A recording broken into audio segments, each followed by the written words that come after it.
Hello everybody, it's Dio here from Firm Fair Gaming, bringing you another Bellwright video. Today we are going to be talking about my bakery farm. So welcome to Baker's Lane. So that is what I've called this settlement. Here we are located right outside the wheat farm. We have taken it over from the brigands and it now belongs to us. And so I've set up my little baker settlement here because ideally, just of course, due to the wheat farm, this is the perfect placement for it. So before we get any further into it, I'm going to ask you this question. How much wheat do you actually think is in the wheat farm? I've actually farmed it out entirely previously, so I know the answer. So stay tuned till later in the video and we'll see how close your guesses are. Make sure to let me know in the comments. So back to what we're actually here for. So this is my little wheat farm setup for my Baker's Lane. We have just 3 workers here, and I found that to be the optimum number. So we have set up a forager, a tier 2. So we have our little foraging hut here, because of course that will enable us to actually farm the wheat out of the wheat farm there. So we have it set up for 200 wheat, a few wood. The wood is to keep the bakery running at all times. We have our little food storage here with our food cellar. And then we get down to business and we have a barn.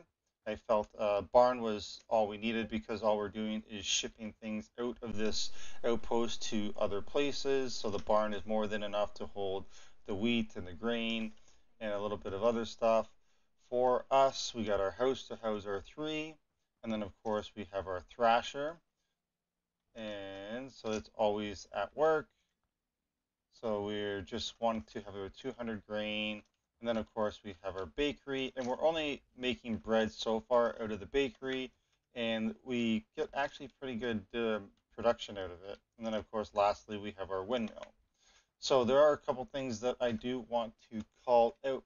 First and foremost, it takes about 90 seconds to make the bread, and the bread costs, as we know, it costs 6 flour and 6 water. The downside to this bean is that it takes 2 minutes and 30 seconds for them to grind out 5 flour. So off the start, it's a little slow, just due to how long it takes for them to do their stuff.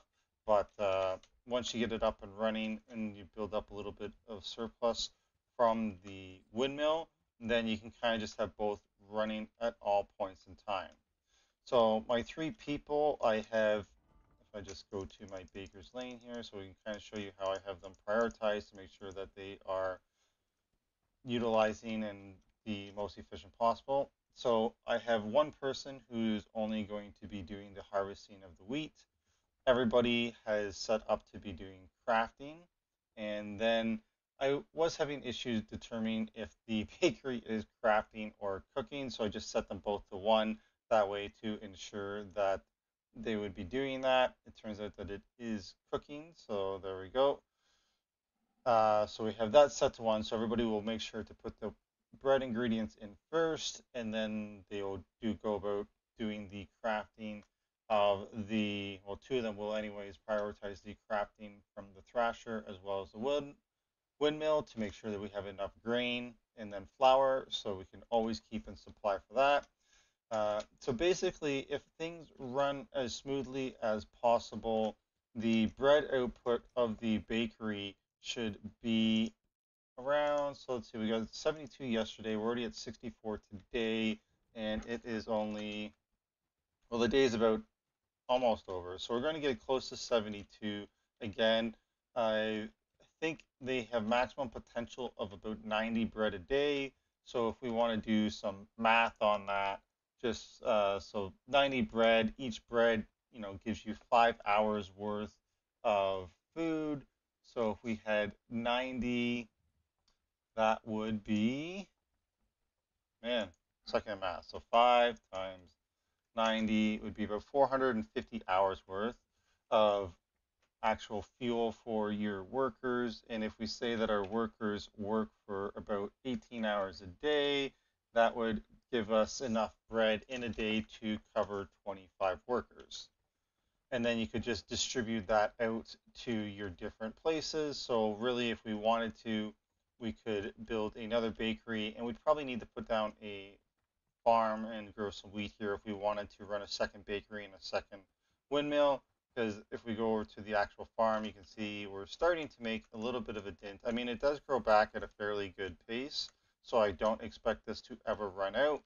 But we would probably need a second farm just to ensure the safety of always having a supply. Which brings us to the answer of my question: how much wheat is actually in the wheat farm? When I farmed it all out and picked every single one, there was 1,618 pieces of wheat in there. And then, of course, I was going to build in here, thinking that'd be pretty cool to take it over. And then it started to grow back and kind of shot down that idea. But anyhow, I just wanted to share with you what I have set up here and a little bit of my math that I calculated what I needed.